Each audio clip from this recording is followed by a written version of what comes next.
성도 여러분 반갑습니다. 오늘도 복된 하루 되셨습니까? 날씨가 갑자기 여름이 가까워 오는 것 같습니다. 추운 겨울 지나고 절기가 바뀌면서 춘분이 지나면서 이제 완연한 봄이 되었습니다. 대지가 깨어나듯이 우리의 심령도 우리의 삶도 모든 면에서 새롭게 아름답게 열매를 맺는 내일로 나아갈 수 있기를 바랍니다. 오늘 우리가 함께 은혜를 나눌 본문 말씀 마가복음 1장 14절 15절입니다. 마가복음 1장 14절 15절 말씀 봉독합니다. 요한이 잡힌 후 예수께서 갈릴리에 오셔서 하나님의 복음을 전파하여 이르시되 때가 찼고 하나님의 나라가 가까이 왔으니 회개하고 복음을 믿으라 하시더라. 아멘. 어떤 중요한 직위에 취임하는 사람이 취임식에서 전하는 취임사, 매우 중요한 의미가 있지요. 그 사람이 그 직위에 주어진 권한을 어떤 방향으로 행사할 것이고 어떤 목적에 주안점을 두고 일을 할 것이냐라고 하는 계획을 발표하는 것이 바로 취임사이기 때문입니다. 오늘 본문 말씀은 예수님의 취임식 연설의 첫 서두라고 할 수도 있고 예수님의 취임식 연설의 전부라고 할 수도 있을 정도로 매우 중요한 말씀들이 요약되어 있습니다. 지난 4일 동안 이 본문 말씀을 중심으로 예수님이 전하려고 하셨던 하나님의 나라가 어떤 나라인지, 그리고 하나님의 나라에 합당한 백성이 되려면 우리가 어떤 준비를 해야 하는지, 우리가 어떻게 준비를 할 수 있는지 이런 문제들을 함께 살펴보았습니다. 하나님이 이 세상을 구원하시려고 계획하셨는데 때가 되어서 하나님의 구원 계획 중에 가장 중요하다고 할 수 있는 대속의 제물이 되시는 예수님이 이 세상에 오셨고, 예수님이 하시는 일로 인해서 하나님의 나라가 이 세상에 이루어지기 시작했다. 이것이 바로 마가가 전하는, 그리고 마가가 기록한 이 마가복음의 전체 줄거리입니다. 그래서 예수님의 오심을 복음의 시작이다 라고 마가는 설명하고 있는 것이죠. 예수님은 하나님의 나라에 합당한 사람이 되려면 회개하고 복음을 믿으라 라고 전하셨는데, 유대인들은 사실 예수님의 이 말씀을 이해하기가 어려운 부분이 있었습니다.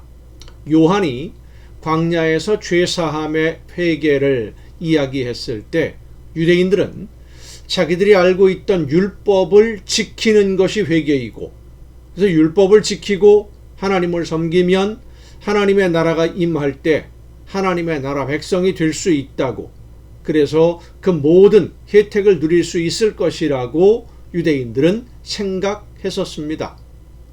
유대인들이 생각했던 회개는 율법을 지키지 않았던 자신들의 잘못된 행동, 그러니까 율법을 어겼던 행동들을 인정하고 돌이켜 율법을 지키는 것이 회개라고 생각을 했습니다.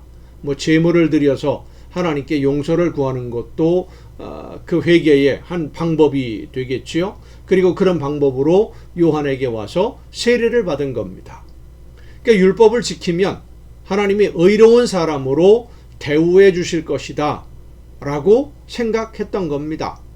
그래서 예수님을 찾아온 한 젊은 바리새인, 여러분 그 성경을 아시기 때문에 굳이 설명을 다 안 합니다만은, 이 젊은 바리새인이 무엇을 하여야 영생을 얻을 수 있겠느냐 예수님에게 질문을 했고, 예수님이 율법에 무엇이라고 기록되어 있느냐 말씀하시니까 이런 것들이 있습니다. 그대로 해라. 그러니까 이 젊은이가 뭐라고 대답을 합니까? 나는 어려서부터 그것을 다 지켰습니다 라고 자신 있게 대답을 해요. 율법을 지키는 것이 하나님에게 의롭다고 인정받는 조건이라고 유대인들이 생각하고 있었다는 것이죠. 그런데 그들이 생각했던 이 율법은, 하나님의 법이라고 생각하는 것은 문서로 만들어진 어떤 규범, 지금으로 말하면 헌법과 같은 그런 법인데, 율법과 구약 성경입니다. 성경 율법과 선지자들의 글, 그리고 율법과 선지자들의 글을 해석하고 설명한 율법학자들의 해석들을 잘 지키는 것이 하나님께 의로운 사람으로 인정받는 조건이라고 유대인들은 생각했던 것입니다. 그래서 율법을 완벽하게 지킨 사람은 자기의 의로 하나님의 나라에 들어갈 자격을 얻게 된다. 그러니까 자기 의로 하나님의 나라 백성이 된다라고 생각했었던 것입니다. 그런데 예수님이 회개하고 복음을 믿으라 하시니까 이 유대인들로서는 좀 이해하기가 어려운 것이지요. 회개하면 된 것이지 뭘 또 믿으라는 거냐, 뭐가 또 있다는 거냐. 예수님이 말씀하시는 복음은 어떤 소식이고 회개하는 것 말고 또 뭐가 필요하냐, 이런 의문을 가질 수밖에 없었던 겁니다. 그런데 예수님이 말씀하시는 회개와 복음은 유대인들이 생각하고 있었던 회개와는 차원이 완전히 달랐죠. 유대인들은 요한이 전하는 회개, 율법을 지키지 않았던 것을 돌이켜 율법을 지키는 사람이 되는 것을 회개라고 생각을 했는데, 그래서 세례를 받고 제물을 드리고 이렇게 되면 용서받고 하나님 앞에 거룩하고 의로운 사람이 된다고 생각을 했는데, 예수님은 성령으로 거듭나서 사람이 본질적으로 변화하는 것을 회개라고 말씀하신 겁니다. 예수님의 말씀을 보면 살인하지 말라라는 율법이 너희들에게 있다는 것을 아는데 나는 너희에게 말한다. 사람을 죽이지만 않으면 살인하지 않는 게 아니라 미워하거나 저주하거나 욕을 하거나 비난하거나 그것이 살인과 같은 죄라고 예수님이 말씀하셔요. 행동으로 법조항을 어기지만 않으면 되는 율법 문장으로 되어 있는 형식적인 율법 중심이 아니라 본질적으로 변화해서 영으로 거듭나서 하나님의 말씀을 듣고 순종하는 영의 사람이 되어야 한다. 이것이 바로 예수님이 말씀하시는 회개예요. 그래서 이러한 변화, 거듭남은 사람의 결심과 결단으로 되는 것이 아니라 성령의 역사하심으로 변화하고 거듭나게 되는 것인데, 이 변화와 거듭남의 역사가 이루어질 수 있도록 성령이 오시도록 예수님이 대신 제물이 되는 것이고, 예수님이 제물 되심으로 성령이 임하셔서 이 본질적인 변화와 거듭남의 신비를 체험하게 되는 소식, 하나님이 그렇게 해주신다, 성령을 보내주신다 라고 하는 소식이 바로 구원의 소식이며, 그것을 예수님은 복음이라고 말씀하신 겁니다.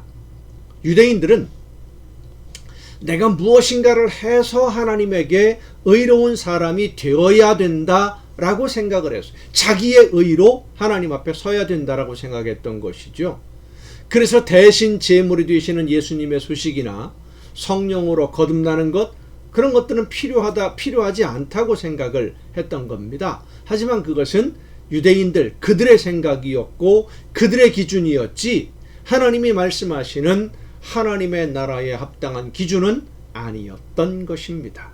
오늘도 많은 성도들이 내가 알고 있는 기준으로 신앙생활을 하려고 하는 경우가 많이 있습니다. 이 정도면 충분하지 않을까? 이런 생각을 갖고 있는 경우들도 있어요. 이렇게 하는 게 맞을 것 같다? 자기 혼자 기준을 그렇게 세워요. 여러분, 내 생각이 기준이 아니라 하나님의 말씀이 기준입니다. 그래서 우리는 복음을 믿고 예수님으로 말미암아 우리가 거듭나게 되는, 우리의 영이 회복되고 성령의 역사하심으로 말미암아 하나님의 말씀을 듣고 하나님이 원하시는 대로 순종할 수 있는 하나님의 자녀로 거듭나는 이 복음을 믿고 성령의 인도하심을 따라 순종함으로써 날마다 거듭나고 거듭거듭 성장하는, 영적으로 성장하는 성도가 되어야 될 줄로 믿습니다. 기도하겠습니다. 오늘도 크신 사랑으로 저희들을 인도해 주시고 성령의 역사하심으로 이끌어 주시는 아버지 하나님, 하나님의 나라에 합당한 아름다운 하나님의 자녀들로 하나님이 기뻐하시는 열매로 거두어질 수 있도록 우리 모두 성령의 인도하심을 따라 날마다 거듭나며 영적으로 성장하는 우리 모두가 되게 하여 주시옵소서. 이 모든 말씀을 예수님의 이름으로 기도하옵나이다. 아멘. 여러분, 오늘도 수고 많으셨습니다. 내일 또 정한 이 시간, 이 가정 예배를 통해서 여러분 모두 함께 다 같이 만날 수 있기를 바랍니다. 내일 뵙겠습니다.